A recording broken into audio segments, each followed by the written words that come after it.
పీఠంలో మధ్య భాగంలో నేను ఇప్పుడు మధ్యలోకి వస్తున్నాను. సో ఈ పీఠం అంతా అక్షరాన్ని సమర్పయామి. పూజ చేసుకోండి. అమ్మవారి చుట్టూ ఒక్కొక్కటి పెడుతూ ఉండండి.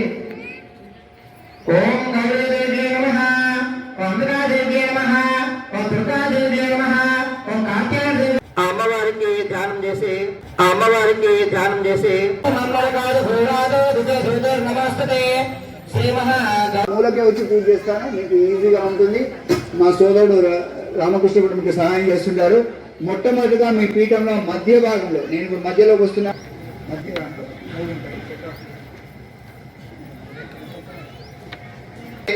భార్యాభర్తల మధ్య ఉండేటువంటి అననుకూలతలు అన్ని కూడా తొలగిపోయి అధిదేవత ప్రత్యేకత సైతం ఆ గౌరమ్మకు మనం పెట్టిన ప్రసాదం ఇలా 5 సార్లు చూడండి. ఇలా 5 సార్లు చూపించండి. ఇట్లా ఓం ప్రాణాయ స్వాహ, అపానాయ స్వాహ, ఓం అధిదేవత ప్రత్యేకత సైతం బుధగ్రహాలు వైరుధ్యాలు ఇలాంటివన్నీ కూడా నవగ్రహ రత్నాలు కొనుక్కునేటువంటి సౌకర్యాన్ని పత్ని పతి అంటే భార్యాభర్తల మధ్య ఉండేటువంటి అననుకూలతలు అన్ని కూడా తొలగిపోయి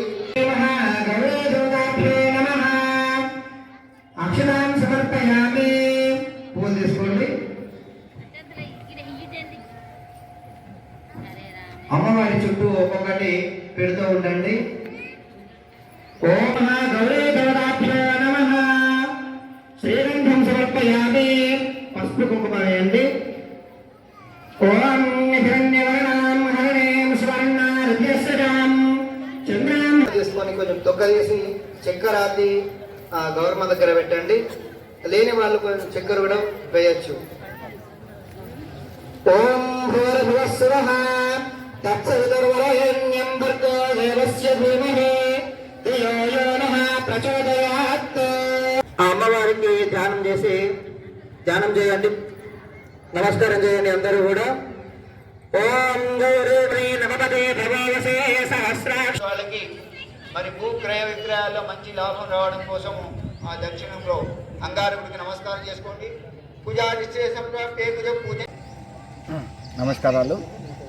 ఈరోజు శ్రీ వాల్మీకి ఆవరణలో సామూహిక సత్యనారాయణ వ్రతాలు జరపడం జరుగుతున్నది.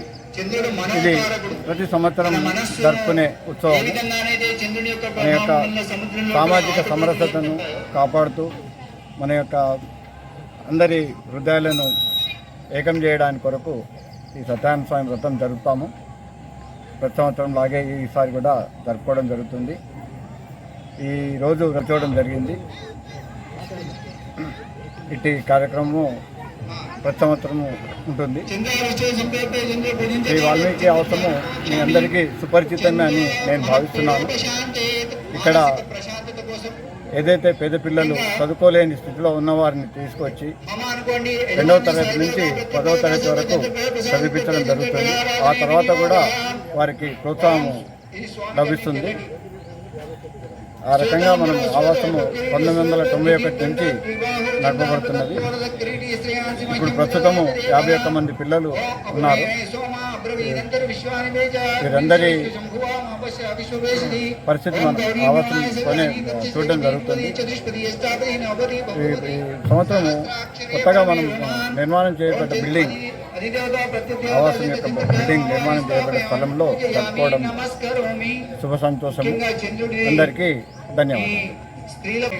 సమాజంలోని దాతల సహకారంతో ఈ బిల్డింగు కట్టడం జరిగింది. ఇంకా పూర్తి చేయడానికి ఇంకా కొంత మిగులు ఉండింది. అది కూడా సమాజం నుంచి మీ అందరి సహకారం లభిస్తుందని ఆశిస్తున్నాము.